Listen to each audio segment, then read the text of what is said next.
Olá, sejam muito bem-vindos a mais um episódio do Diário de Creator, esse podcast onde eu escrevo junto com o meu convidado mais uma página do diário, compartilhando aprendizados, lições aprendidas, erros e acertos, enfim, o que a gente vê por trás, na verdade, do que a gente vê nas redes sociais.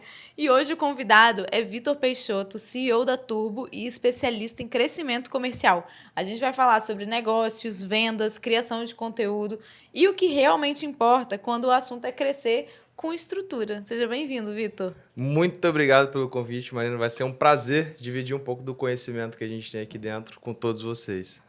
Vitor, para a gente começar, você podia começar do começo. Como é que você chegou aqui? O que você fez? Onde... Você já teve muita experiência, eu ia falar comercial, mas de trabalho, né? Sim. Mas como é que surgiu a Turbo? Você dentro da Turbo? Boa.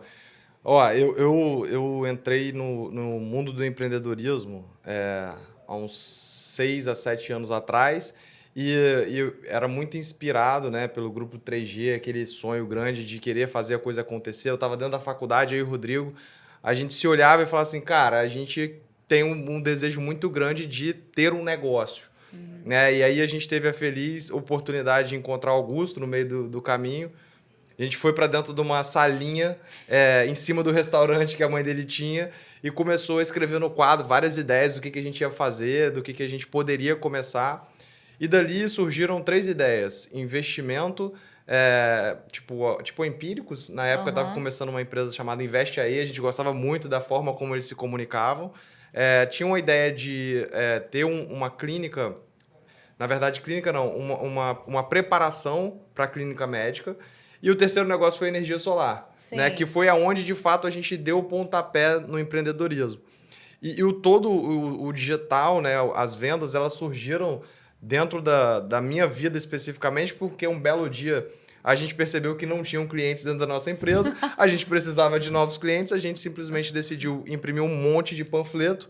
Eu e o Rodrigo, a gente decidiu ir para a rua e percebeu que aquilo dali não era o empreendedorismo que a gente queria. Então, a gente queria desenhar um funil de vendas, alguma coisa desse sentido, que de forma alguma a gente precisasse voltar para dentro, exato, para distribuir panfleto, para ir para shopping, para ir na Mata da Praia, para ir em todos os bairros, e aquilo dali não daria o resultado que a gente queria. Então, a gente, mais ou menos em 2019, a gente começa a entender sobre produção de conteúdo, a gente começa a entender sobre marketing digital, né? Porque a gente fazia o marketing de panfleto, né?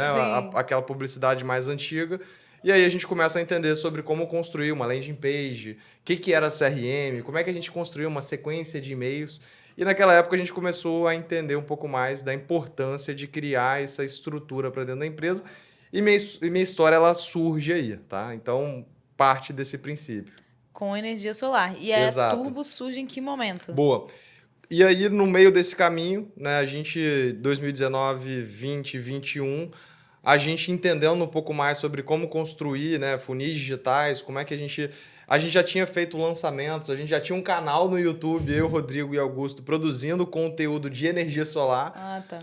O Rodrigo, né, principalmente por ter essa veia, né, naquela época mais voltada para tráfego, performance, começa a dar pequenas consultorias mesmo para amigos, familiares, pessoas que queriam estruturar algo no digital. E o Arthur da Liquids, ele foi nosso sócio lá atrás, a gente queria abrir uma agência que gerasse caixa para ter a possibilidade de investir em outros negócios. Então, o Arthur foi nosso primeiro sócio lá atrás, na empresa que chamava Nave. E aí a gente começou um negócio, né? Começou alguma coisa ali, o Arthur decidiu sair, a gente convidou o André. E aí, daquele momento em diante, a gente entendeu que era muito importante para a gente dar um foco em crescer a Turbo, para que ela, de fato, consolidasse essa tese de vou gerar caixa para investir em outros negócios. Então, a gente, né, decide focar muito bem na parte de agência e eu, né, fiz a transição da Get Power para Turbo tem um ano. Sim. Então, os meninos, né, principalmente Rodrigo e André, vinham à frente da empresa. Logo depois eu venho, né, e assumo a empresa ali na parte comercial e agora como CEO da companhia, né, pensando um pouco mais e agora nessas novas iniciativas que a gente pretende lançar para os próximos anos. Mudou muito o que você fazia na Get Power e o que você faz na Turbo? Completamente, assim, né? As bases são as mesmas no que tange a vender e entregar, né? Gerar valor. Mas aqui é um universo completamente diferente do que a gente vivia, né? Eu digo isso porque hoje, ao mesmo tempo que eu estou conversando com a mulher do Galvão Bueno, eu estou começando com um empreendedor que está com aquele sonho de lançar o primeiro produto, eu estou com uma escola, eu estou com um hotel, e falando de ambientes completamente diferentes, né? E com dores completamente diferentes, onde eu só tinha uma solução antigamente, então um único cliente eu entregava um produto, agora um cliente eu tenho uma jornada inteira para construir com ele, então isso muda muita dinâmica e também abre muitas outras portas, né, diferentemente do que a energia, né, que é um setor muito tradicional, permite. Então, Sim. assim, é uma dinâmica completamente diferente. E, por outro lado, né, a dinâmica de pessoas também é muito diferente, né? Uma geração completamente diferente, porque lá eu lidava só com engenheiros, Aham. né, técnicos, e aqui eu estou lidando com pessoas com um grau de criatividade muito alta, né? Pessoas que têm uma idade média muito mais nova do que a gente tinha lá. Então, é um cenário completamente diferente do que a gente tinha. Sim. E o... Você falou da Get Power. Ah, sim, hoje vocês atendem clientes de vários nichos. É a mesma coisa? Para todo mundo vender, é a mesma coisa? Ó, e não é, né? Assim, é porque a gente sempre volta no princípio de que funil de vendas ele tem basicamente os mesmos princípios, mas as soluções e os momentos do cliente são completamente diferentes, né? Então, chegam clientes aqui dentro que eles não têm nenhuma estrutura e querem investir, e aí a gente tem que criar a estrutura. E chegam clientes aqui que a gente percebe que eles têm um grau de maturidade muito alta, então estão faturando 500, 600, 1 milhão de reais, mas eles não conseguem enxergar como que eles vão destravar isso para um novo patamar de faturamento. E aí vem soluções completamente diferentes. Então, o principal ponto é esse diagnóstico que a gente tenta dar maturidade, que a gente, enquanto fundador, já viveu, Sim. para passar para o time comercial e entender, opa, você precisa fazer esse diagnóstico e não ser um vendedor de produto, porque senão a pessoa só vai estar preocupada em tirar pedido, né? E não é isso que a gente quer. A gente quer entender onde está o gargalo, né? E se a gente olha para o princípio, né, que é você entender o funil. E a partir desse entendimento de funil, você vai entender onde está o gargalo e vai propor uma solução para aquilo. Aí você começa a oferecer solução que gera valor de fato. Sim. Então essa é a principal dificuldade, mas também é o principal ponto de alavancagem, porque aí a gente conecta muito bem venda e geração de valor. Sim, é porque vocês, como empresa, não dá para vocês também terem uma solução personalizada para cada cliente, senão vocês não crescem também, Exato, né? exato. E aí vem esse ponto é excelente você ter tocado nisso, porque assim, apesar da gente querer trabalhar em um produto específico para o cliente, eu não tenho um nível de personalização muito grande. Eu quero que o produto gestão de comunidade ou creator seja vendido para quem realmente precisa, né? E a partir disso eu vendo esse produto para essa pessoa. Ou não, a pessoa não gera demanda, eu vou vender gestão de performance. Ou essa pessoa não tem um e-commerce, eu vou vender o e-commerce. Mas o nível de personalização dos produtos ele é muito menor, porque senão não ganha escala. Sim. Né? E essas coisas são aplicáveis, os serviços de vocês, as soluções, são aplicáveis para clientes grandes e pequenos, né? Dá para trabalhar todas as escalas? Dá, a gente. E aí vem o ponto também do produto, né? A gente vem entendendo, e aí vem o lance da maturidade, de viver, de errar, né? De ter problema na operação, que a gente começa a entender que é muito importante a gente ter o produto certo para o cliente, né? Então, como chegam clientes de tudo quanto é tipo de tamanho aqui dentro, e com dores completamente diferentes, é importante eu ter produtos que eles sirvam o cliente em jornadas diferentes. Então, a pessoa que está começando, eu vou oferecer uma estruturação. A pessoa que está no nível 2 eu vou oferecer uma aceleração. No nível 3 eu já vou pensar em como que essa pessoa faz para vender novamente para o cliente dela, pensando em uma arquitetura de receita. Então, é uma coisa justamente do diagnóstico, né? Então, volta nesse ponto. Sim. E quais são os componentes indispensáveis para um modelo de venda que funciona? Ó, eu de bate pronto, né? Excelente pergunta, porque assim, acredito muito que o primeiro ponto é a gente entender para quem a gente está vendendo, né? Então, o clássico, se você quer vender para todo mundo, fica muito difícil acertar. Então, entender para quem a gente está vendendo. Depois, você fazer um bom diagnóstico comercial. E aí entra na etapa de processo. Então, eu tenho que ter processo para tudo. E o terceiro ponto que é a tecnologia, né? Então, hoje a gente coloca a tecnologia IA desde a ligação do pré-vendedor até a passagem de bastão para o CX, né? Que é o time que vai fazer o onboarding do cliente. Então, eu acho que esses são os 3 pilares fundamentais. E aí, o último pilar, né, lembrando aqui, são dados. Então, no ciclo de análise, ter os dados de forma muito clara para tomada de decisão é muito importante, porque senão a gente acaba tentando fazer ou checar com base em dados que não são reais, né? Então, ter uma estrutura de dados ela é muito importante para a tomada de decisão, para melhorar esse ciclo que a gente falou anteriormente. Sim. Eu acho que os dados vão permear todos os 3 pilares que você citou, né? E eu falo muito isso com os meus clientes, porque, enfim, focando em comunicar o trabalho deles, né, pensando no conteúdo, eles têm que saber a primeira coisa para quem eles estão falando. Eu acho que qualquer trabalho de venda começa no para quem você está falando aquilo. Sim. E o que você falou de dados me ativou aqui um pensamento que eu falei isso esses dias na imersão, de você pegar os clientes que você já tem e procurar características em comum entre aquelas pessoas. Porque muitas vezes eu pergunto assim, mas quem que é seu cliente? Porque o meu cliente é mulher, mas meu cliente também pode ser criança, mas também pode ser a avó. Mas tipo assim, é todo mundo? Eu não acho que seja todo mundo. Então, muito assim, difícil. Ou, enfim, pode ser, mas eu falo, cara, põe numa planilha, ou pergunta pra pessoa por que você veio, né? Sim. E tal. E o ponto principal é a identificação da dor. Né? Sim. Assim, beleza, eu tenho públicos diferentes, mas eles têm uma dor em comum, provavelmente. Né? E aí essa identificação desse CP, nesse sentido, é muito importante. Né? Porque você acaba querendo comunicar com todo mundo. E eu tô lembrando aqui de um conteúdo que eu vi recente, né? Que o Roberto compartilhou aqui com a gente, que é um criativo que a pessoa está fazendo um lançamento e ele está falando assim, para você que é CLT, eu já fui CLT também e tudo mais. E aí ele trouxe um monte de gente que era CLT. Legal. Chegou um monte de gente lá que não podia comprar. Uhum. E aí ele fez um outro criativo que ele falava, para você que é CLT e ganha mais do que 10 mil reais, ou seja, ele identificou muito bem quem que é a persona dele, e aí ele começou a trazer, de fato, quem que era o comprador. Então, uma única palavra ou uma única frase mudou completamente para quem ele estava atendendo, qual que era a solução que casava com aquele público. Sim. Isso é fundamental. Sim. Para vender qualquer coisa. Até picolé na praia, você tem que saber para quem você está vendendo. Porque você está vendendo para o pai da criança, mas você está falando com a criança, entendeu? Então é uma venda indireta, aí você vê, né? O vendedor de picolé todo fantasiado, ele não está fantasiado para o pai, né? Exatamente. Boa. Eu queria saber agora erros mais frequentes que você vê em processos de vendas ou tentativas de vendas, eu acho. Boa.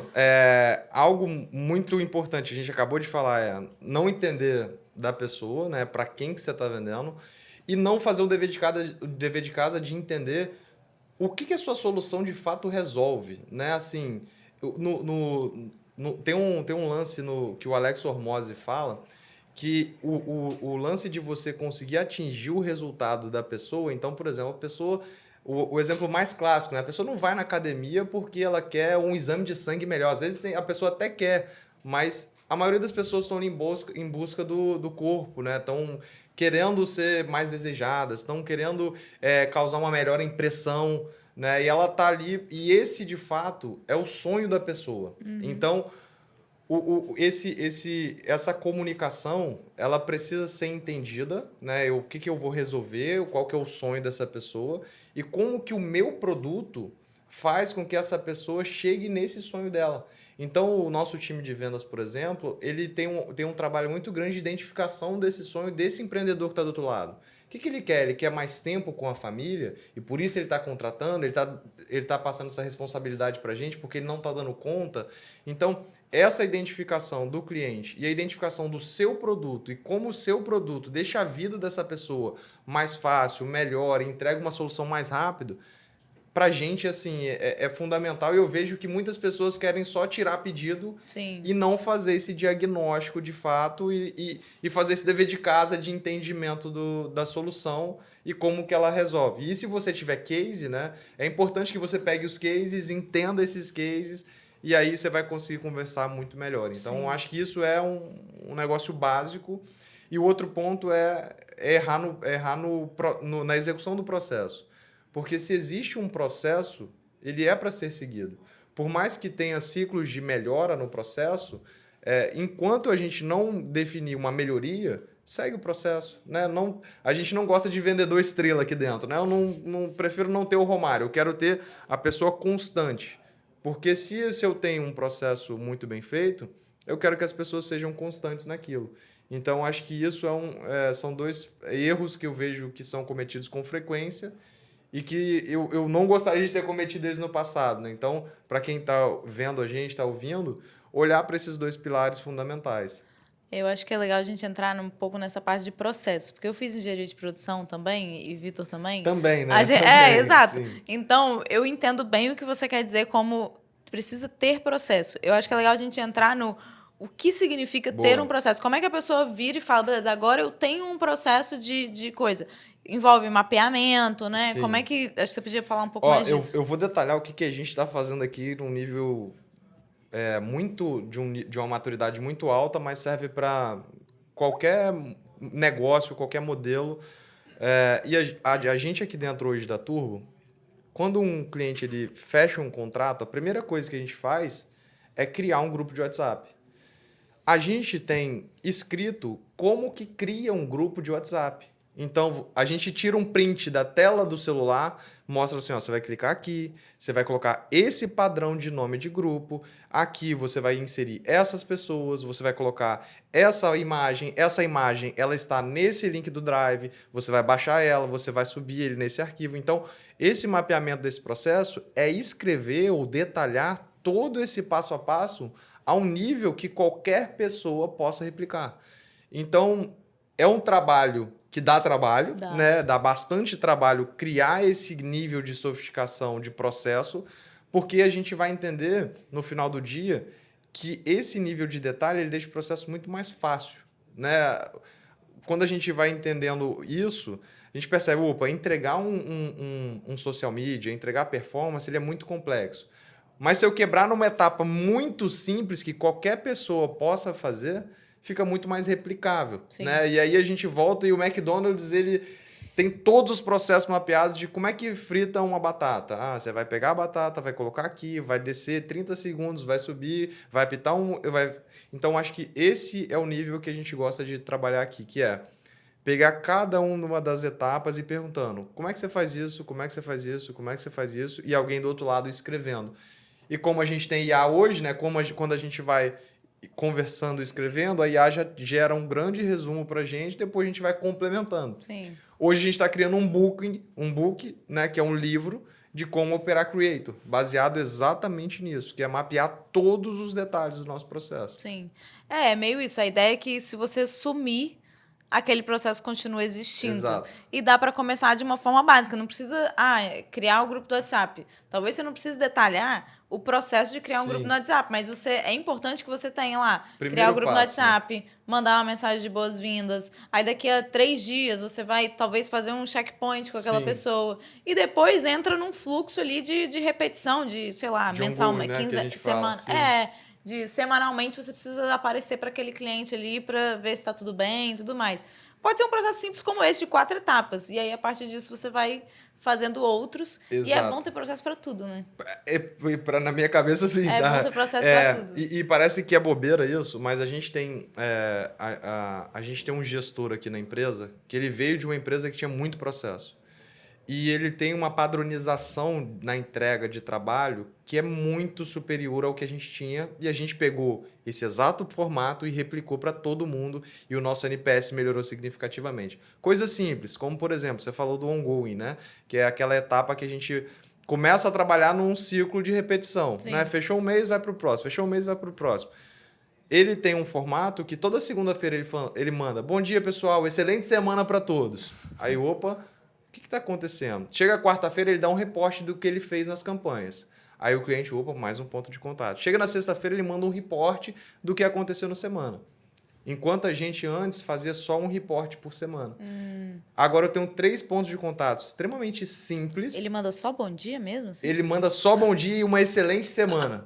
E é isso. E o cliente vai lá e responde: não, obrigado, vamos com tudo. Legal. E tal. Então parece que é uma bobeira, mas isso, né, traz para a gente, né, a gente tem percebido a partir dessa mudança do processo, que essa aproximação com o cliente é melhor, porque parece que a gente está mais preocupado com o cliente por mandar um bom dia, por estar ali. Por exemplo, né? Às vezes a gente trabalha muito para o cliente e reporta pouco. Uhum. E falta de evidência de trabalho é horrível. Porque você está, às vezes, buscando referência, subindo campanha, fazendo alteração, fazendo benchmark de site, fazendo várias coisas, e você chega para o cliente e fala assim, ó, seu resultado saiu disso para isso. Mas, na verdade, você fez 100 tasks aqui, o cliente não viu isso, porque né, não tem como ele descobrir. Mesmo, é.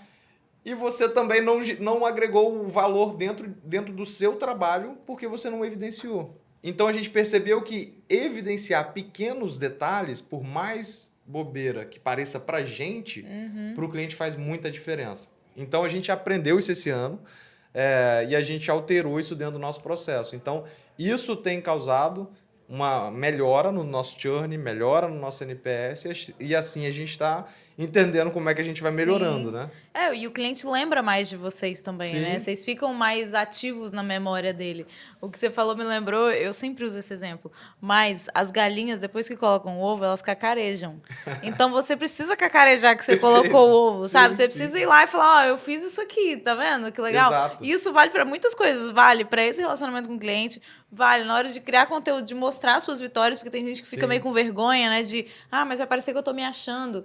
Mas se você não falar, ninguém vai falar. É a mesma coisa. Se você não mostrar que você, olha, gente, fiz essas 100... Talvez você não precise de detalhar 100 tasks, mas resumir ali, né, que você fez. Exatamente. Você precisa contar para as pessoas. E assim, a gente tem muita síndrome do impostor, né? De que, poxa, não vou fazer isso, não vou me expor a isso.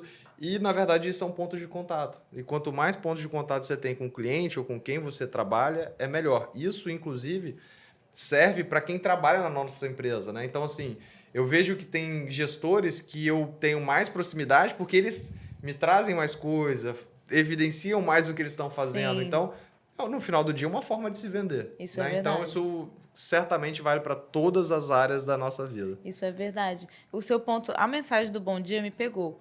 Porque como é que a gente sabe que a gente não está sendo chato? Entendeu? Sim. Não que a mensagem do bom dia seja chata, não. Claro. Mas é porque, por exemplo, quando alguém vem no WhatsApp e manda só bom dia, eu fico tipo assim, tá, fala o que você quer falar, sabe? Eu, Marina, pessoa física. Eu também sou muito direta, tá? Eu fico, cara, me avisa o que você quer, qual a sua dúvida, não me dá bom dia e some. Aí, quando você me falou, me ativou isso, mas para além disso, essa dúvida... Porque a gente tem... Eu acho que todo mundo é traumatizado com um vendedor chato. O vendedor que, sei lá, que te perturba quando você não quer ser perturbado, que, enfim... Como é que calibra isso? Isso é muito bom senso e esse é o negócio mais difícil de ser treinado em todas as empresas que eu já conheci, né? Porque existe uma linha muito tênue entre você ser chato, mas você pega o pedido, e uma linha tênue entre você ser o cara que some. Então, acho que é muito da gente desenvolver um bom senso, e isso que eu falei de bom dia no grupo e tudo mais, isso não é do nosso time de vendas, isso é um negócio do nosso time de operação. Serviço, né? Sim. Então, mas naturalmente eu quero criar pro meu operador, para a pessoa que eu trabalho hoje, um mecanismo de vender mais também. Então, a gente sempre traz ali o bom dia, mas assim, vamos com turbo, essa semana é especial porque tem isso, isso e isso. Sim. Então, a gente, por exemplo, agora está passando dentro da Black Friday. É importante eu trazer evidências para o meu cliente do como que o mercado está se comunicando, o que está acontecendo. E aí, a importância de também trazer conteúdo. Né? Legal. Dá para fazer isso sempre para todos os clientes? Não. Mas hoje, minimamente, quando a gente vai lá, dá bom dia, deseja uma boa semana para todos que estão ali, a gente já percebe que é melhor do que não fazer. Sim. Tá? E trazendo alguma coisa de valor ali, fica melhor ainda. Sim, né? Sem dúvida. Isso muda para ticket de produto? Tickets mais altos ou serviços, né? Geralmente vai ficando mais alto. Existe alguma diferença, né, na abordagem? A gente aqui não trabalha com ticket tão baixo, né? Então, assim, eu percebo que quanto maior o ticket, melhor a aproximação, e inclusive é um negócio que a gente tem mudado aqui dentro da empresa, é ter um gestor de projeto para basicamente todos os contratos, né? Isso muda muito. Agora, talvez para um ticket mais baixo, a forma de evidenciar seja diferente, né? Talvez imaginando uma comunidade onde tem mais pessoas dentro de um grupo de WhatsApp ou dentro de algum outro formato, talvez eu vou fazer a mesma coisa, mas para um grupo de uma vez só. A gente tem que se preocupar, eu acho que o ponto focal é como que a gente gera valor, como que a gente gera proximidade, como é que a gente é lembrado, porque volta naquele lance que a gente falou, né? Como é que a gente é lembrado pelas pessoas para que a primeira opção seja a gente, não o meu concorrente. Então, intencionalmente, eu gosto de falar duas coisas aqui que sempre me vem à cabeça, que é intencionalidade e clareza. Então, eu estou fazendo isso intencional com esse objetivo, com essa clareza de que eu quero fazer isso daqui. Então, eu acho que vai nessa linha e aí, assim, tem que entender muito o formato de cada um para entender qual que é o melhor canal, tá? Sim, é porque, enfim, vendendo serviço e mentorias, assim, eu fico sempre na dúvida do quão insistente eu devo ser, considerando que é um produto de ticket mais alto e, enfim, que depois eu vou lidar com aquela pessoa, né? Hoje eu vendo as minhas mentorias individuais, Sim. então eu fico sempre nesse dilema de, tá, eu vou fazer follow-up de quanto em quanto tempo, quantas vezes, aí eu vou experimentando. Aí eu vou testando. Tem vezes que é mais rápido. Eu, de vez em quando, né, eu boto os meninos aqui pra alguém perto de mim e falo assim, cara, ó, preciso fazer follow nessa pessoa aqui pra eu não... E aí? Segue sem a luz. Pra eu não parecer chato, assim, né, com alguém. Então, assim, ó, Matheus, cara, faz um follow no time, entende o que tá acontecendo, vamos ver. E aí eu acho que fica mais fácil, mais palatável pra gente não parecer ser aquela pessoa chata, porque também... Sim. Mas aí é um lance, assim, ó. Se a gente entende que a gente gera valor pro outro lado, e se a gente entendeu que a pessoa tem um gap de conteúdo, né, de prestação de serviço ou de qualquer coisa, e a gente entendeu que o nosso produto vai resolver aquele problema, eu preciso de ajudar aquela pessoa a passar da ponte e queimar ela, né? Porque a gente procrastina muitas tomadas de decisões, os nossos clientes também. Sim. Então a gente tem que, de forma, né, uma linha muito tênue, Educadamente pegar ela ou dar um empurrão assim, porque senão as pessoas ficam muito tempo em cima do muro e às vezes a gente vai perder para alguém que vai fazer isso. Né? Então, eu acho que... E mais uma vez, partindo sempre do princípio que eu garanto que eu vou gerar valor para a pessoa. Né? E se a gente garante, por que não fazer isso? Né? É isso. Confiar no seu próprio produto, Sim. né? Ou serviço que seja. Mas isso é uma coisa que eu fui aprendendo com o tempo também. Eu e Mário, quando a gente começou a empresa, a gente sempre teve a dor. Cara, nenhum de nós é vendedor, nenhum de nós sabe vender e tudo mais. E beleza, nosso trabalho envolve vender, então a gente vai aprendendo e vai fazendo Sim. também. Mas quando eu fui para vender produtos meus, já teve momentos de eu me sentir desconfortável de fazer uma venda porque eu não estava confortável com aquilo que eu estava vendendo, com o impacto que aquilo ia gerar para a pessoa. E já em outros momentos, enfim, mentoria e tudo mais, os cursos que a gente faz, e eu tenho certeza que gera resultado positivo para a pessoa. É muito mais. Tipo assim, eu tenho vontade de bater na mesa e, tipo assim, cara, você não tá entendendo, entendeu o que eu tô falando? Você não tá entendendo. É isso. É meio por aí. isso. E isso é muito, muito real, assim, porque algo que a gente precisa fazer isso. E o negócio que eu tenho tentado fazer, né? E aí até pensando no produto que eu estava conversando com você mais cedo, é o seguinte. A minha intenção é dar uma garantia tão forte para a pessoa que, assim, cara, entra 30 dias, você vai passar 3, 4 semanas aqui comigo. Se não fizer sentido, pega o seu dinheiro, pode ir embora. Mas vem porque eu tenho certeza que eu vou gerar valor, você vai conseguir gerar mais valor dentro da sua companhia a partir disso. Eu falo isso porque, assim, experimentando o lado da mentoria, entregando individualmente para empresas, eu percebo o quanto a gente que já conseguiu mapear os processos, já conseguiu entender o fluxo de criar as coisas, aumentar ali a produtividade, ou gerar mais valor, ou melhorar o produto, quando a gente entrega isso para a pessoa, eu falo isso porque tem uma empresa que eu dou mentoria que semana passada os meninos chegaram e falaram assim, cara, você está entendendo que você vai economizar para a gente 600 mil no ano que vem por conta desse negócio que você está falando? Nossa. Tipo... E aí, às vezes, a gente não se liga do impacto que a gente gera do outro lado. Você podia ter cobrado esses 600 mil. Exato, e é palpável, né? Não é tipo, beleza, melhorou, tô me sentindo melhor, a empresa mais organizada. Não, tipo, eu ajudei porque é um negócio que eu tinha dor aqui dentro. Sim. Então, eu acho que a gente tem que... Né, é uma linha tênue, mas a gente tem que tentar puxar mais. Eu acho que no fim da linha, a gente, enfim, né, fazendo coisas honestas e éticas, a gente vai ajudar a vida daquela pessoa. Você vai melhorar. Essa empresa que você está economizando 600 mil, isso é um número no caixa da empresa. Exato. Mas, de alguma forma, você está melhorando a vida dessas pessoas e dos funcionários dessas pessoas e, assim, consequentemente. Então, é muito isso. E acho que um grande problema, talvez, essa era uma pergunta que eu tinha, né? De por que a gente tem medo de se vender. Mas eu vejo... Eu já vou responder minha própria pergunta, mas depois o Vitor vai responder também. Mas eu vejo que tem muito do que você está vendendo. Talvez se eu fosse vender um carro, eu ia, sei lá, zero. Eu ia falar, gente, é lindo esse carro, olha que lindo ele. Eu fico linda perto dele também. Mas assim, o que você acha? Por que a gente tem medo de se vender? Eu acho que o maior medo, pelo menos na minha concepção, é por não entender o produto. Aí eu volto lá naquela primeira resposta.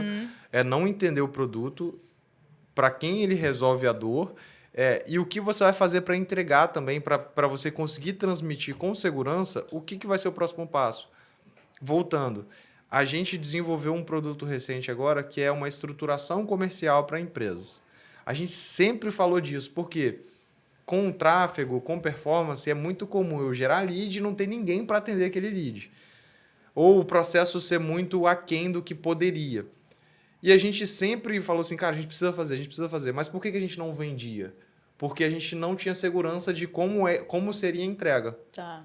Semana passada, foi feriado ontem, parece que foi semana passada, né? Na quarta-feira eu fiz uma reunião com uma pessoa, a gente estava com todo o script desenhado do produto, eu falei, olha, fulano, aqui nessa estruturação a gente vai fazer isso, e, cara, custa 40 mil reais. Aí o cara falou assim, pô, exatamente o que eu quero. Quantas oportunidades dessas não passaram aqui na frente? Tipo, então acho que é um pouco da gente, né, fazer esse dever de casa. Eu tô falando isso porque eu também passei por exatamente a mesma coisa, de entender o produto, para quem como é que vai ser, como que vai ser a entrega, e aí você, com certeza, levar para o cliente com essa clareza. Quer estudar o produto, né? Quer ter isso. Então, eu acho que isso é muito fundamental para o dia a dia. Você tem que estar comprado com aquilo antes, né? Perfeito. Você tem que ser o primeiro cliente daquilo ali, tem que ser você. Eu acho que é isso, tá? Eu acho que é isso. Concordo. Tem algum sinal, alguma coisa que você, no modelo de vendas, que você vê, cara, isso aqui vai dar certo. Tipo, esse modelo é sucesso. Em um modelo de vendas? Pô, a gente vem da engenharia é muito difícil eu não pensar em números, assim, sabe? Em como que o funil está estruturado, quais são os números do funil e, principalmente, né, entender se aquela venda ela tem margem, sabe? Tá. Porque, às vezes, as pessoas até vendem produtos caros, mas que elas não têm uma margem de fato, porque elas têm muita entrega, né? Por exemplo, às vezes a pessoa vai vender uma mentoria, uma consultoria, que, na verdade, é uma implementação. E aí a pessoa confunde o escopo, às vezes ela vendeu lá por 10 mil reais, 15 mil reais, mas ela vai ter que dar a vida dela para entregar. Eu, no início, era assim, da tipo, mentoria. Então, eu acho que, assim, é um modelo que não vai se sustentar. Né? Então, é uma preocupação para defender a margem. Eu acho que é muito importante entender se o modelo de venda está atrelado a um modelo de entrega que ele garanta a rentabilidade do negócio. Sim. Então, volta nesse ponto e eu acho que, assim, o sucesso tem muito a ver com isso. Eu passei muito por isso no início de oferecer mentoria para as pessoas, porque eu sempre fui a pessoa de entregar muito em tudo, qualquer coisa que eu faço. Sim. E entregar além. E aí tem, né, o over-delivery, né, porque você tem que entregar mais do que o cliente espera. Sim, eu concordo. Só que eu já estava chegando num nível que eu estava fazendo coisa que eu não tinha nem que fazer, Sim. entendeu? De tipo, não, porque eu preciso conquistar esse cliente. Mas, cara, ele te contratou para um escopo X. E tá tudo bem você seguir aquele escopo, né? Faz bem feito. Exato. Só que é isso, a gente quer entregar tanto que às vezes é a preocupação. Então, principalmente para quem está começando, startando, é muito importante ter essa clareza de até onde eu vou para eu também... Porque se a gente vende mentoria, consultoria, a gente vende hora. E se eu entrego, essa é a minha hora. Eu tenho um consultor, aí eu tenho que precificar essa hora. E isso é um aprendizado que a gente, no começo da turma, não tinha. Tipo, vende, alguém vai entregar e vambora. Sim. A gente começa a ter mais maturidade e aí a coisa começa a melhorar, entendeu? Não, a minha primeira mentoria foi assim, alguém perguntou se eu dava mentoria, eu falei sim. Cobrou barato, aí, entregou muito, exatamente. e foi isso. Exatamente. Mas Boa. vai melhorando, vai Boa. melhorando. Agora eu vou puxar um pouco para a parte de criação de conteúdo em si, e eu queria entender como é que foi, se desde o início, você falou que vocês tinham já um YouTube Sim. pensando na Get Power. Sim. Sempre foi uma visão de vocês de, se eu estou trabalhando em alguma coisa, eu preciso estar criando sobre essa coisa. Como é que se desenvolveu isso? Ó, o lance de entender o que o mercado lá atrás, o que o mercado estava fazendo, né? E na época tinha um cara que dava aula chamado Mairo Vergara. Ele é o irmão do Pedro Sobral. De inglês, né? De inglês. É. E a gente olhava para aquilo e falava assim, cara, ele faz uma puta aula, aí depois ele pega essa puta aula, divide em vários conteúdos, cria uma boa audiência, uma audiência qualificada, e depois faz um lançamento e vende para essa audiência e faz dezenas de milhões de reais. Por que não fazer isso? E aí a gente falou assim, qual que é o nosso conhecimento? Energia solar, a gente não sabe de mais nada até então. Vamos fazer isso. Então a gente começou fazendo isso. Agora a gente já começa a entender que existem formatos completamente diferentes, muito mais plataformas também, né? Quando a gente olha, a gente tem TikTok, Instagram, YouTube, né? Que é o formato que eu particularmente gosto muito. Então, hoje, a formação, né, de olhar, eu gosto muito de compartilhar, eu gosto mesmo, assim, tipo, eu vou fazer um vídeo para o YouTube, eu me sinto bem, mas é muito sobre esse olhar de geração de valor mesmo, entendeu? Então, lá atrás foi assim, a gente começou assim, e agora a gente percebe que ele também é um baita canal de aquisição geral, né? Então, a pessoa me viu, essa reunião de quarta-feira, por exemplo, a pessoa me viu no YouTube, consumiu um conteúdo meu, foi para o Instagram da Turbo, voltou, se cadastrou na landing page, passou por todo o processo comercial e, coincidentemente, caiu numa reunião comigo. Então, a quantidade de vezes que essa pessoa me viu, ela traz um impacto na decisão dela, Sim. naturalmente. Então, agora é muito mais intencional, né? Antes não era Sim. tão intencional assim, agora já é muito mais intencional de esse posicionamento me ajuda a ganhar mais dinheiro. Então, tipo, acho que faz sentido fazer isso, sabe? A sua rede social principal é o YouTube.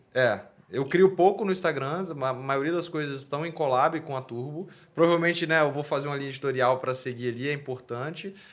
Mas a minha principal é o YouTube hoje. Eu dou uma mentoria sobre isso, se tiver Perfeito, precisando. Fazer olha só. Aqui, ó, aproveitar. Aproveitar aqui que a gente já está aqui.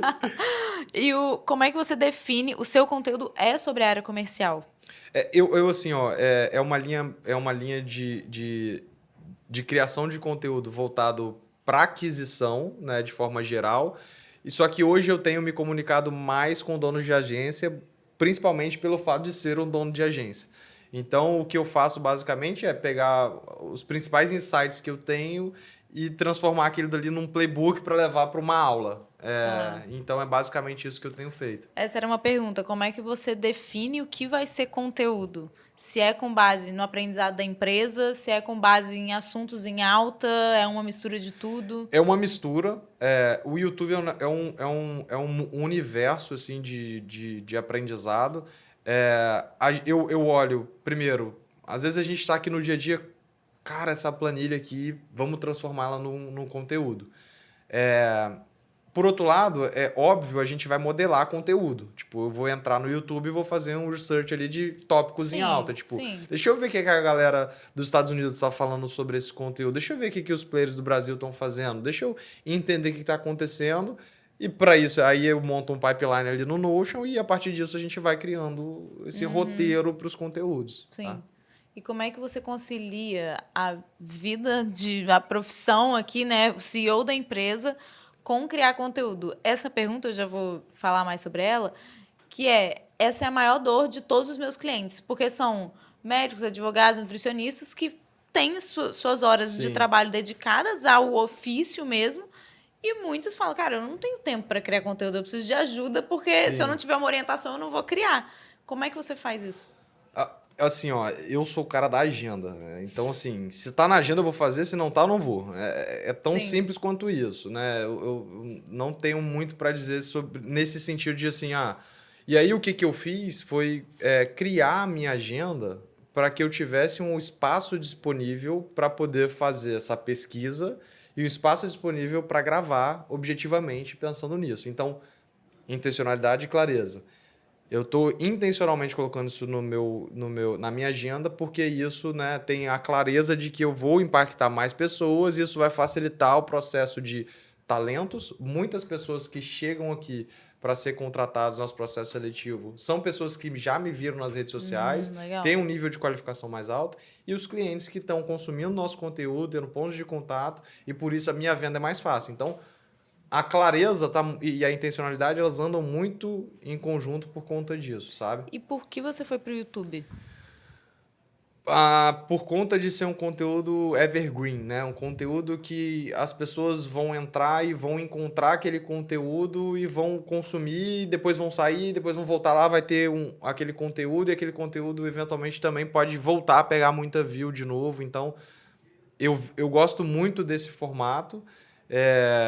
E é um formato que eu também consumo muito. Então, sei lá, domingo eu passei 6 horas assistindo o YouTube. Então, acho que é a rede social que eu também tenho mais consumo. Então, a natureza foi me levando para ela, Sim. tá? É um conteúdo que dura mais, né? Sim. E mais pesquisável, né? Exato, O YouTube é uma rede de pesquisa, curiosidade, no fim das contas. a gente parou de produzir no nosso conteúdo sobre energia solar em 2022 ou 2023. É um canal que pega view até hoje, é um canal que vende até hoje. Que loucura. Então, assim, tipo, não tem porquê não fazer YouTube, assim. Mais uma vez, tem que ter agenda, tem que ter espaço, né? A gente sabe que nem todo mundo consegue tirar esse espaço, mas quando eu vejo hoje e olho para trás, a gente começou a Academia do Sol lá atrás, produziu conteúdos, produziu ativos, entendeu que a monetização não estava só no AdSense do YouTube, foi criando coisa em paralelo e até hoje vende. Sim. Então, mesmo tendo parado há 3 anos atrás. Sim, sim. É um investimento, né? O que você pensava ou ainda pensa quando você cria o conteúdo e aquele conteúdo não necessariamente te traz um resultado direto? Essa é uma excelente pergunta. Eu tento sempre, de alguma forma, monetizar, tá? Então, assim, mais uma vez, é muito focado em geração de valor, né? O YouTube me permite ter tempo para passar a mensagem toda, e de alguma forma eu cito algum ativo, mesmo que não gere renda direta. Então, por exemplo, eu sei que construir base de leads é importante. Então, eu tenho material gratuito. Então, eu estou falando sobre vendas e em determinado momento eu vou falar assim, olha, eu tenho aqui embaixo uma planilha de objeções que eu utilizo dentro da Turbo, que eu atualizo constantemente. Aí eu já, a partir dali, já estou atraindo leads. Mas que em algum momento eu vou ter uma oferta para essas pessoas. Então, intencionalmente, né, eu estou construindo essa base que não está me trazendo retorno direto, mas que em algum momento pode trazer, entendeu? Sim. Então, e mais uma vez, é importante tentar criar, olhar para isso, e aí as coisas vão acontecendo naturalmente. Essa é uma grande dor de profissionais criando conteúdo, porque o resultado não necessariamente vem no primeiro vídeo. Não é um vídeo, um resultado. Quem dera se fosse, né? Então, eu acho que resolvia bastante coisa, assim, mas é o que trava, às vezes, a pessoa de continuar. Sim. Porque ela, às vezes, cria ali semanas ou alguns meses de conteúdo e, ok, não necessariamente você vai ter a sua agenda lotada com alguns meses de conteúdo, é um trabalho que, às vezes, demanda tempo. Às vezes não, sempre demanda tempo. Sim. E aí a pessoa desiste, entendeu? Porque ela não vê. Como é que você vê? Você vê, é um investimento? A criação de conteúdo é um investimento? Só falha quem desiste. Assim, só falha quem desiste. Definitivamente porque, por exemplo, agora a gente está mudando o formato. Eu e Matt, a gente está olhando para isso, vendo, entendendo, por exemplo, no YouTube eu estava postando 2 vezes por semana. Para tirar o canal do 0 para 1 foi muito importante. Agora, quando eu posto 1 vez por semana um vídeo que tenha o dobro de duração, eu estou tendo mais retenção, mais pessoas vendo o vídeo. É um teste. Eu estou entendendo como é que eu estou melhorando, por outro lado, o meu canal. Entretanto, é isso. Assim, nem todos os vídeos... Eu tenho um vídeo no meu canal que tem 300 views. E assim, é muito louco, né? Porque assim, são 300 pessoas. Sim. Não são 2, são 300. Sim. E as pessoas querem ter sempre 1 milhão. E não é por aí. Então, acho que é um alinhamento de expectativa.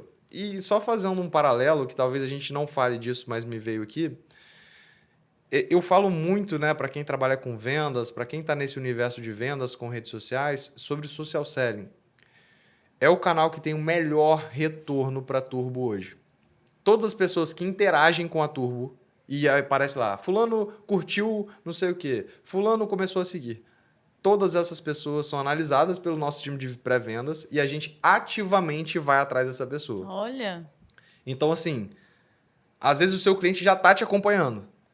Só que ele não decidiu levantar a mão, mas você pode ir lá na mãozinha dele, levanta a mão dele e ele vai e você vai conseguir alguma coisa com ele. Então, a Lenise, hoje que trabalha com a gente aqui, todo mundo que interage com algum conteúdo, tem post da turma, tem 23 curtidas. São 23 oportunidades de negócio. Sim. Então, assim, por que eu não tô falando com essas pessoas? Por que eu não tô lá mandando uma mensagem? Oi, fulano, vi que você se engajou, curtiu esse conteúdo e tudo mais, vi seu perfil, a gente aqui trabalha com isso. E aí é o processo comercial, né? Sim. Então, intencionalmente, a gente também faz esse social selling. Nem todo mundo está disposto a fazer isso, né? Mas a gente aqui dentro está disposto, tem feito e tem dado muito resultado. Sim. Tá? Porque dá trabalho, né? Literalmente 1 a 1, assim. Exato. Mas o que você falou do número de 300 ou menos até, eu vi alguém falando, porque, sei lá, um dia você está reclamando que seu post deu 10 curtidas. Poxa, mas são 10 pessoas elogiando o seu trabalho naquele dia, sabe? E pessoas que, tipo... que às vezes não te conhecem. Então, acho que a forma como a gente interpreta os números, ela é muito relevante. E para isso que você falou. Porque, por exemplo, sei lá, pega esse exemplo aí de 10 curtidas. Poxa, se 5 são potenciais clientes seus, por que você não vai lá mandar um oi? Tipo assim, eu vi que você gostou do post, tal, que você falou.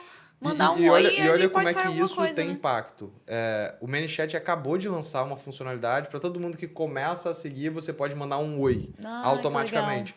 Não está liberado para todo mundo, no sentido de todo mundo que entra você pode mandar, mas ele limitou, né? Porque é uma parceria muito grande com o Meta, mas acho que é uma pessoa a cada uma semana, né? Porque é um volume muito alto de pessoas que às vezes você pode começar a seguir, mas minimamente... Você vai mandar para alguém, já que você não é uma pessoa tímida, você bota o ManyChat para mandar. Mas porque a conversa ela tá ali, né? Eu acho que é mais um ponto de você levantar a mão para a pessoa, ela puxar e você fazer um diagnóstico e vender para ela. É isso. E o máximo que ela vai fazer é não, obrigado. Então, e tá tudo bem. Tá tudo Segue bem. aí. Continua acompanhando os conteúdos, espero que goste. Sim, tipo isso. Sim. E o direct é um contato mais próximo, né, também da pessoa. Você se sente mais íntimo da pessoa com quem você conversa no direct. Exatamente. Aí essa abordagem. E assim, eu já tive do outro lado de assim, poxa, deixa eu mandar um direct pra pessoa, deixa eu ver se essa pessoa me responde. Sim. E quando você é respondido, você fala, opa, a pessoa tá se preocupando, me respondendo e tudo mais. E aquilo ali, na verdade, a depender da esteira que você tá criando, é uma forma de você vender, né? Sim. E onde é que você encaixa o conteúdo num processo de vendas? No social selling, diretamente, e por outro lado, no nível de conscientização. Então, a gente entende aqui dentro da Turbo que, né, eu acho que de forma geral também, a venda não é mais aquela venda que eu tenho um único ponto de contato com a pessoa e aquilo dali acabou. Né? E a gente percebe que a produção de conteúdo, principalmente orgânico, né, que a gente vai fazer algum conteúdo com a intenção de gerar valor para outra pessoa e que aquilo ali vai ter um custo menor do que no tráfego, por exemplo, aquilo ali pode chamar uma camada em cima ali dos prospects, né, dos leads, das pessoas que já viraram oportunidade para a gente, chama a atenção dessa pessoa, essa pessoa tem mais consciência sobre a marca, em algum momento ela vai ser impactada de novo, que a gente sabe que o algoritmo faz isso, e essa pessoa pode tomar decisão daqui a pouco. Né? Então, a produção de conteúdo para a gente ela é muito estratégica por isso. Sim.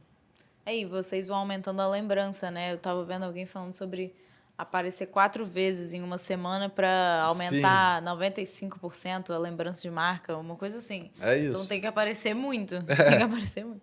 Tem algum conteúdo que você faz e sempre funciona bem? Que eu faço e sempre funciona bem. Eu acho essa eu não sei de cabeça, não sei responder. Não sei mesmo. Então, é um assunto... sempre que eu falo do assunto tal... Sempre que eu falo de funil de vendas, vai bem. Pode ver meus conteúdos do YouTube, que assim, sempre que eu falo de funil de vendas, é assim. Isso é uma tendência que eu tento não fazer tanto, olha que louco. Eu tento não fazer tanto, mas toda vez que eu faço, vai bem.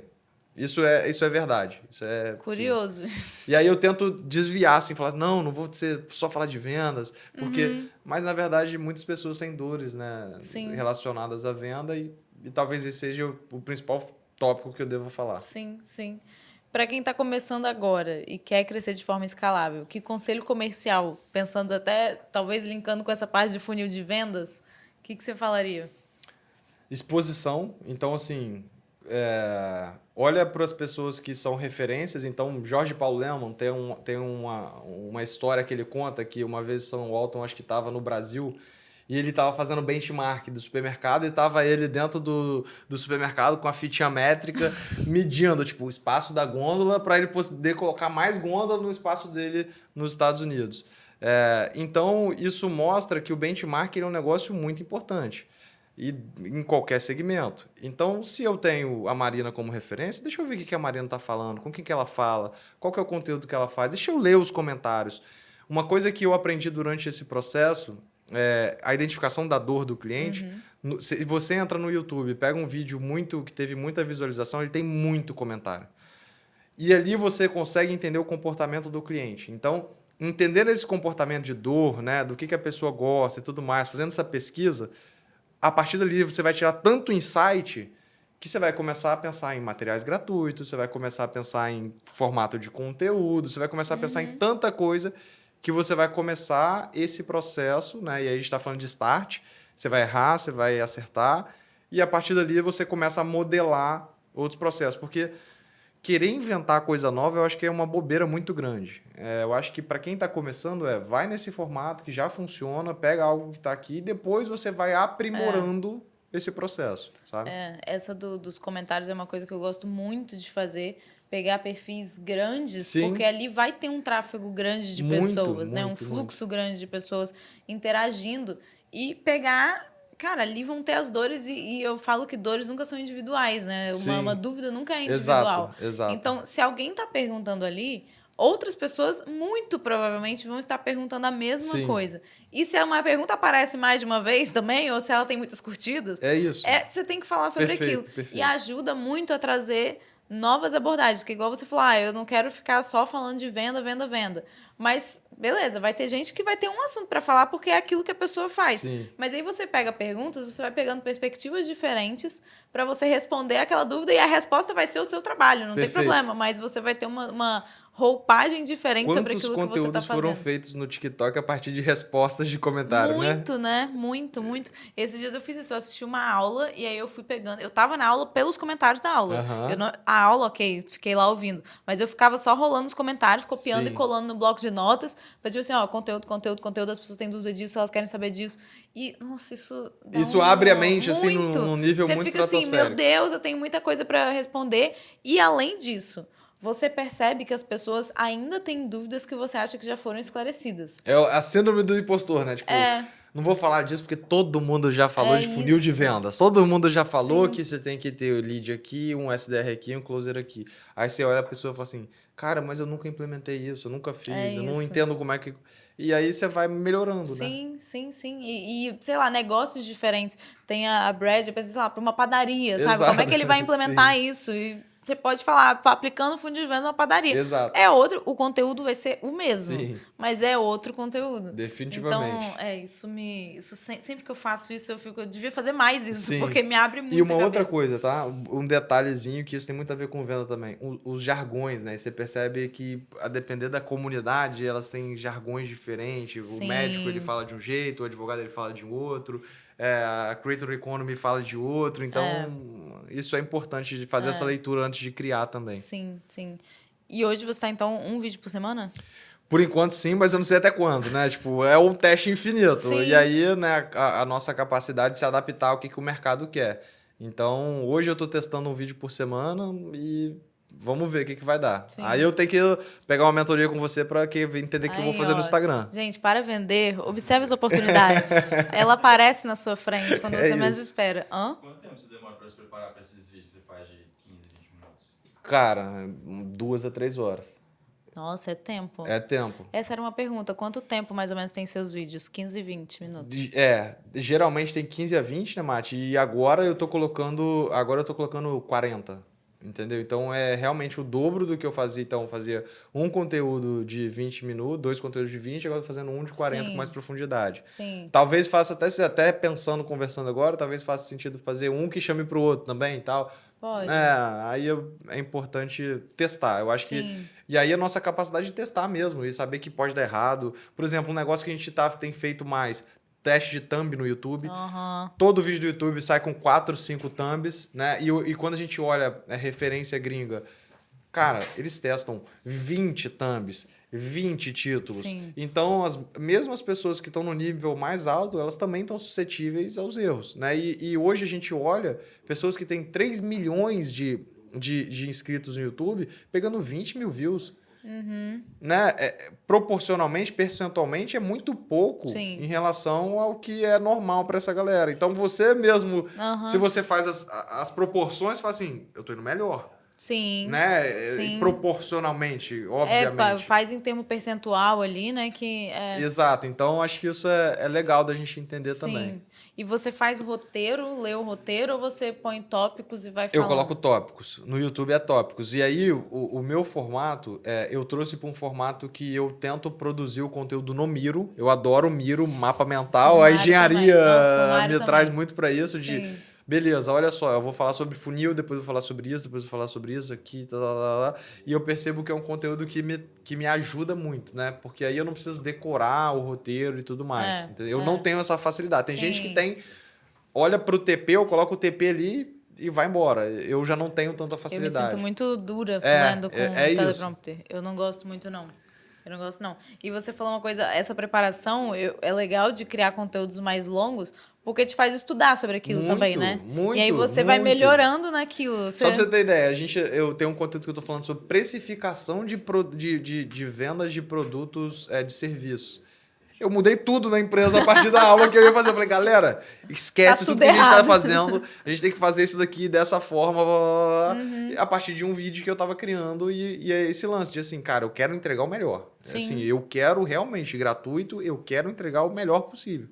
E é isso. E você vai melhorando. Então, por favor, vai gravar um vídeo, tá? Assim que terminar esse episódio, vai lá gravar um vídeo. Pois é. Sim. E... Pera, deixa eu ver. Você trabalha com marcas, né? Empresas grandes e também empresas pequenas. O que muda comercialmente falando e o que fica igual entre esses dois perfis de empresas, grandes e pequenas? Hoje não é tão pequeno mais, né? Que vocês atendem. Hoje a gente só atende a empresa pequena no sentido de faturamento.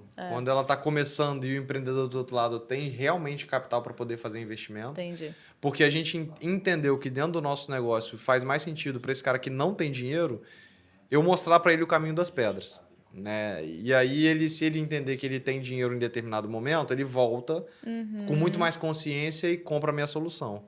Para o cara que está do zero e está estruturando e vai fazer tudo e vai começar, né? A gente tem o caso da Jui, por exemplo, aqui dentro, que ele veio para com 0 de faturamento e hoje tem um faturamento super relevante, que o empreendedor do outro lado tem a capacidade financeira para poder, principalmente quando se trata de e-commerce, né?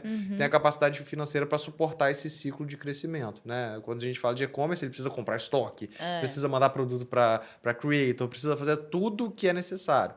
Então, a gente percebe aqui dentro que, aí voltando para a pergunta, o que vai mudar, né, o que a gente tem feito hoje é colocando profissionais com nível de senioridade a depender do tipo de maturidade da conta. Da empresa. Então, eu tenho pessoas aqui dentro que têm experiências enormes que precisam tocar contas enormes. Eu tenho pessoas que têm um nível de senioridade pleno que eles vão tocar uma conta que está no nível de maturidade plena, né? Ali de forma geral. E talvez o júnior vai pegar aquela conta que ela não tem uma dificuldade muito grande. Né? A gente tem empresas que elas precisam de Google Ads. Né? A pessoa vai pesquisar e vai encontrar ela. Eu tenho pessoas que vão fazer gestão de comunidade ou vão encontrar ou vão precisar de 3 criadores de conteúdo. Então, eu vou precisar de uma analista que ela tem um nível de senioridade mais baixo. E está tudo bem. Né? Agora, quando o processo se torna complexo, tem mais a ver, a gente fala aqui dentro, né? Tem mais a ver com a pessoa saber gerir o projeto do que qualquer coisa. Né? Para atender as expectativas do cliente. Então, eu acho que o que muda são esses principais fatores, tá? Sim, sim. E hoje vocês trabalham com squads? Com squads. Hoje a gente tem basicamente um líder e os analistas, né? Então, isso para social, isso para creator, isso para performance e isso para tech, né? São as nossas 4 principais áreas. Sim, sim. Como é que você se mantém inspirado e feliz em gravar sendo tão focado em números como você é, processos, sem deixar... Porque tem que ter um pouquinho de paixão também, sabe? Para você criar e estar simpático. De verdade, você estar simpático na câmera. Sim. Como é que você equilibra o gosto por isso? Tentando criar conteúdos que verdadeiramente eu acredito que gerem valor. Eu acho que isso é um fator primordial, assim, quando eu olho para a criação de conteúdo, que eu vejo que, assim, poxa, quantas pessoas hoje chegam no meu Instagram que falam assim, cara, eu fui no seu canal do YouTube, eu tô maratonando. Aí chega uma outra pessoa e fala assim, cara, eu nunca vi esse conteúdo no YouTube. Aí você começa a perceber que o que você está fazendo está gerando um impacto direto na vida das pessoas. Então, é claro, nem todos os dias eu chego aqui motivado, o Mate sabe muito bem disso, nem todo dia eu chego aqui, tipo, porra, vão gravar e vão fazer... Mas eu acho que o lance da constância ele é mais importante que qualquer coisa. E lembrando que eu estou fazendo alguma coisa de valor, isso para mim é fundamental. Sim, tá? sim. Aqui no TurboCast, o André me perguntou, né, qual foi o acerto. Acho que foi alguma coisa assim. E eu acho muito difícil dizer uma coisa, né? Porque é geralmente Sim. uma combinação de fatores. Mas na hora me veio essa luz e eu falei, cara, eu acho que o meu acerto foi não parar. É isso. É não parar. Às isso. vezes você não vai estar animado, às vezes você está no dia ruim, mas continua criando. E parece que não, mas assim, ó, eu de turbo eu tenho 14 meses. Né? 6 meses, os primeiros 6 meses aqui eu foquei muito em, cara, a gente precisa criar uma máquina de vendas infinita e vamos trabalhar nisso e esquece qualquer outra coisa. E a gente acertou nisso. Depois disso eu falei assim, cara, eu acho que é o momento de voltar com conteúdo, né? Voltar a gravar. Desde que eu decidi gravar, nenhuma semana a gente passou sem conteúdo. E eu acho que, assim, esse lance da constância talvez seja o ponto mais difícil. Né? Então, acho que focar nisso e se manter também na rotina, né? De isso tem que estar... Isso é prioridade. Né? A partir do momento que a gente entende que gravar conteúdo é prioridade, faz parte do trabalho... Aí a coisa tá na agenda e você segue. Sim. Hoje eu penso nos roteiros no horário de trabalho. Eu vou gravar vídeo no horário de trabalho. Antes, quando a gente começou, eu tava gravando domingo. Porque era tudo que eu tinha para fazer, mais isso. Hoje a gente já entendeu que essa produção de conteúdo é parte do trabalho. Sim. Entendeu? E você vai fazendo mais rápido também, né? Você vai melhorando no processo também. Sim. Tem outras áreas que você ainda quer explorar, além de comercial? Assim, eu tô num momento, né, enquanto CEO da companhia, eu tô num momento de aprendizado muito grande, assim, sabe? Sobre o que é ser CEO de uma empresa de 100 pessoas, né? O que é impactar vidas de forma geral, como que a gente gera mais valor para a sociedade, mas também sem viajar muito, né? De assim, vou querer gerar valor para a sociedade, vou esquecer tudo que está aqui dentro da empresa. Não. Mas também de entender o que é ser estratégico. Né? Muitas pessoas falam assim, não, mas eu tenho que ir para o estratégico e tudo mais. Mas o que de fato é isso? Como que é isso? Como que eu sou essa pessoa, mas também faço uma gestão muito próxima do meu time? Eu, por exemplo, tenho uma rotina de estar, né, próximo dos líderes. Uma vez por semana eu sento com todos os líderes, bato o número, fico aqui no dia a dia, entendo o dia a dia, mas também... quero muito, muito me desenvolver ao ponto de saber meio que montar um playbook para a construção de uma empresa que tenha capacidade de perpetuar. A gente teve uma empresa antes e a gente errou lá atrás, entendeu que era um negócio que não tinha tanta capacidade de expansão. Quando eu olho para a Turbo, pelo menos no nosso entendimento, a gente tem capacidade de expandir muito mais, abrir outras frentes. Poxa, criamos uma empresa do zero enquanto a gente estava aqui dentro. Então, assim, como é que a gente faz mais vezes isso? Né? Como é que a gente traz mais pessoas com o nosso perfil para viver, de fato, o partnership, para ter outras empresas, para ter outros negócios? Então, acho que essa talvez seja a área que eu tenha mais vontade de me desenvolver, porque eu acho que isso alavanca muito o nosso negócio. Então, acho que é olhar para isso, sabe? A gente estava vendo um vídeo esses dias de alguém falando sobre o papel do CEO como um facilitador do trabalho das outras pessoas, né? Sim. Que não necessariamente o CEO precisa ser o melhor cara tecnicamente falando, mas ele precisa ser um excelente generalista ali que Sim. vai conseguir conectar pontos, que vai abrir caminhos, que vai meio que passar com o facão e a É galera isso. vem atrás Sim, cimentando, né? É um pouco disso, assim. Eu acho que por muitas vezes a gente tem várias brigas aqui dentro, várias arranca-rabo, dúvidas e tudo mais. Eu não quero ser a pessoa que tem resposta para tudo, definitivamente. E quando eu vejo que eu tenho outras pessoas que trazem ideias que são brilhantes do meu lado, eu falo assim, cara, é isso, tipo, não preciso ter todas as respostas, mas essa capacidade de querer mais, de querer fazer diferente e tudo mais, eu acho que é um negócio que me faz brilhar os olhos, né? Assim como eu gosto muito da área comercial, né? É algo que me brilha muito os olhos. Sim, sim. Se você olhar para trás, né, daqui no futuro, que legado você gostaria de deixar? É uma pessoa que de fato impactou muitas pessoas, né? Eu fico muito grato e muito feliz quando eu converso com uma pessoa e essa pessoa chega e fala assim, cara, você impactou muito a minha vida, tipo, você mudou muito a forma como eu pensava. Quando a gente olha aqui, né, a gente com 100 colaboradores, são, 100 pessoas que estão gerando renda de forma direta para casa dela, para realizar os sonhos dela, né? A gente tem pessoas aqui dentro que decidiram casar e pagaram o casamento com o que elas geraram aqui dentro. E, por outro lado, eu também quero fazer isso dentro da minha família. Então, acho que conseguir unir, né, esse lance de, ao mesmo tempo que eu quero gerar muito valor através da minha empresa, eu também quero gerar muito na minha família. A gente sabe que são agendas que demandam tempo, atenção, energia.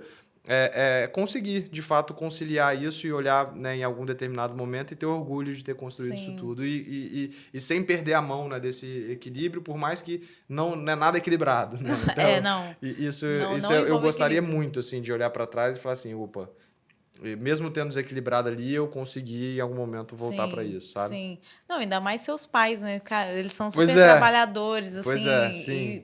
E, querendo ou não, eles moram em Alegre até hoje, assim. Não sei quem conhece Alegre no Espírito Santo. Isso é uma vontade mas... minha, né? De aproximar meus pais, né? De trazer eles para cá. Eu vejo meus pais 12 vezes por ano, tipo...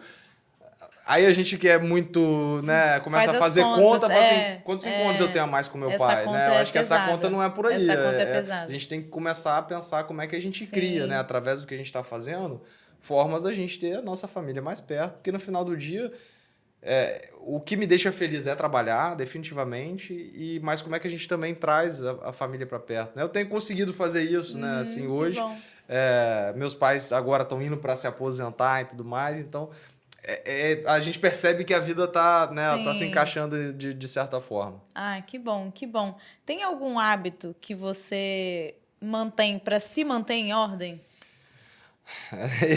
Pensando nesse equilíbrio, né? É assim, eu sou muito transparente no que eu vivo, assim, e tem momentos que são muito desequilibrados. Agora eu estou num momento extremamente desequilibrado, que assim, às vezes a gente sai do escritório 11 horas da noite, eu chego em casa até você conseguir desacelerar, já é meia-noite, 1 hora, e você acordar no outro dia 6 horas e ir para academia e chegar, às vezes é muito difícil, né? Então, mas a importância do esporte para mim ela é muito grande, assim, eu vejo que, por exemplo, pelo menos uma vez por semana, quando eu vou nadar no mar e tudo mais, aquela coisa, é um momento de energia descarregada ali muito forte e de recarregar também muito forte.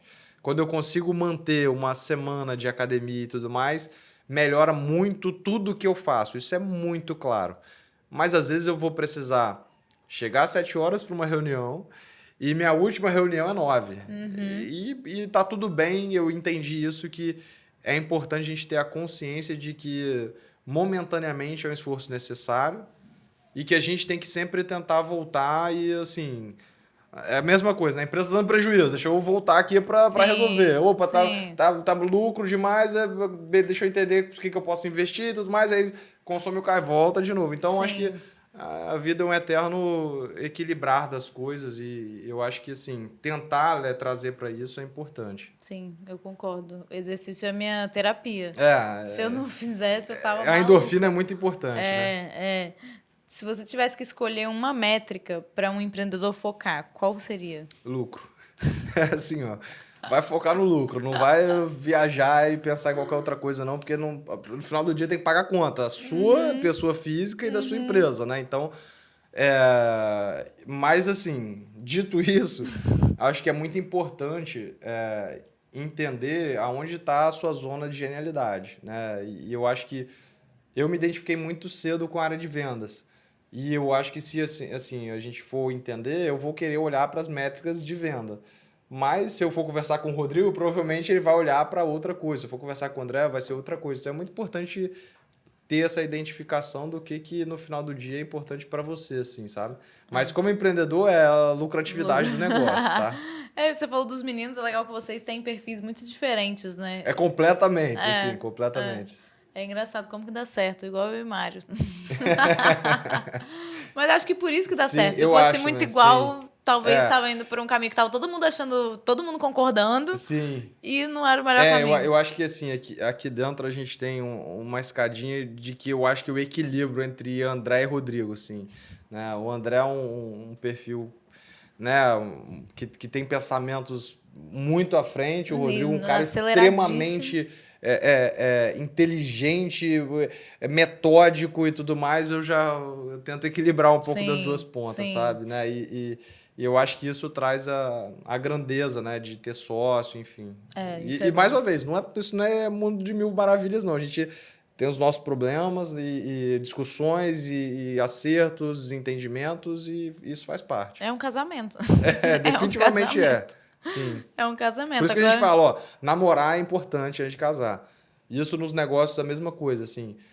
Todos os dias chega um empreendedor, traz aqui um produto e fala assim, cara, esse é o melhor negócio do mundo, a gente precisa da turbo para fazer isso. Ó, eu estou disposto a abrir mão da sociedade para vocês entrarem, tocar nosso processo de aquisição e tal. A gente fala, cara, tudo bem. Vamos começar prestando serviço com você? Eu não quero o equity da sua empresa, eu quero prestar serviço. Se eu gerar valor, se você for uma boa companhia, se a gente entender que junto, de fato, a gente gera mais valor, aí a gente vai. Porque quando a gente começou a empresa, a gente abriu umas 200 iniciativas. E com pessoas completamente diferentes. E a gente entendeu que não é por aí. Né? Então, acho que esse namorar, entender um pouco mais, acho que é melhor. É a construção do relacionamento, né? Tem que ser aquela pessoa que você vai chegar no final do ano, você vai querer comemorar o ano com ela, não que você vai querer jogar ela pela janela. Às vezes sim, né? Mas no fim do ano é bom, um clima bom na empresa. Exato. Agora eu tenho umas perguntas rápidas pra gente fechar. Um erro de vendas que você já cometeu? Errei o preço. Aquele de 40 mil, eu podia ter sido mais. Sim, exato. Um criador de conteúdo que você consome como referência? Pô, me pegou. Não, pior que eu pensei em um por você, mas eu vou deixar você falar. Acho que, né, para o nosso segmento é um bem forte, mas é o Imangadze. Ele, né, a produção de conteúdo dele hoje é um nível mais cinematográfico e tudo mais. Ele é um bom conteúdo. E tem um outro cara também que eu tenho curtido muito, que é o Daniel Goldman, que é um cara de 27 anos, está só documentando a jornada. Tipo, é isso. Legal. Muito legal. Muito bom. Tá. Eu achei que você ia falar do Hormozzi. O Alex Hormozzi também talvez aí eu vou te dar 3 opções. Então, o Alex Hormozzi é um cara que faz vídeos de muito valor, né? Sim. Gosto muito. Sim. Uma habilidade. Vendas. Um livro. Pense de novo. Sério? Vou anotar. Sim. Anota isso pra mim, Mário. Esse eu não li ainda, não. Vitor, chegamos ao fim. É isso. Foi muito bom. Nossa, foi uma aula, assim, pra mim, de verdade. Inclusive, várias perguntas aqui foram dúvidas pessoais. Perfeito. Que eu espero que vocês tenham Essa gostado. mentoria que vai também. ser paga de hoje. Ela vai me dar a mentoria agora, que eu acabei de dar a mentoria pra ela, e é isso. A gente faz essa permuta. Boa. Mas aqui, obrigada mesmo. Você é demais, assim. A gente admira muito o trabalho de vocês. E é muito legal ver vocês crescendo, né? A gente se conheceu anos atrás. Eu acho que você nem estava na Get Power ainda. Você tinha acabado de entrar na Get Power. Então é legal ver a sua evolução, assim. Parabéns. E, enfim, fique com o espaço. Se quiser falar alguma coisa, deixar suas redes, fica à vontade. Boa. Eu fico muito feliz também pelo convite. Admiro demais o trabalho de vocês.